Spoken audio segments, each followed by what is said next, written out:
I think some people are their own worst enemy. You know, when it comes to being responsible as a person or as a business person or anything that comes with life's responsibilities. You know, for me, I mean, they won't even let me drive down the highway because I drive 5 miles an hour over the speed limit. So it tends to take us a lot longer to get to places. So I never have been. Let me rephrase that.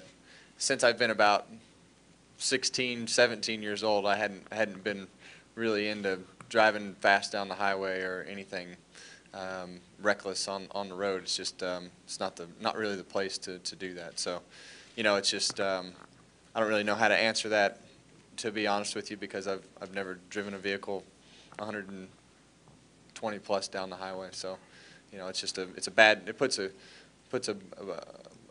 lot of people, it could put a lot of people in a bad situation. We as drivers aren't necessarily wired the same, but I'd have to say that anybody that buys a high-performance vehicle gets in it and stands on the gas. I mean, maybe not in the same situation, but that's why you buy whatever car.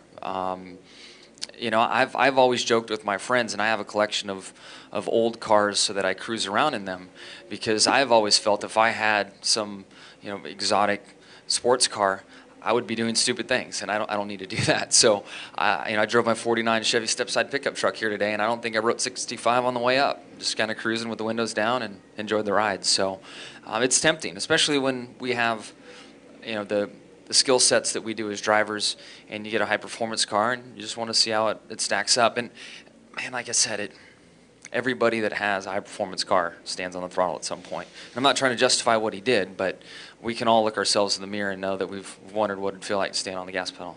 You know, talking with Kyle about it, I feel like he definitely understands the mistake he made, and that speed is supposed to be saved for here out on the racetrack and putting on a good show. And, you know, all of us drivers have a responsibility as being role models for what we can teach our young out on the roadways. And there's posted speed limits, there's rules, there's laws.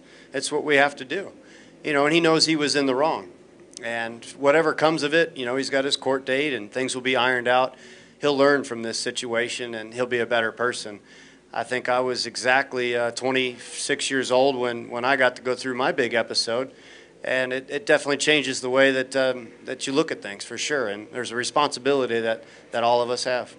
I believe that, you know, he made a big mistake. He openly admitted he made a big mistake from what I read, although it sounded like somebody else wrote it, not him. And, you know, that we're supposed to be professional race car drivers. And by being professional race car drivers, we don't make stupid mistakes like that on the road. That's the way I look at it.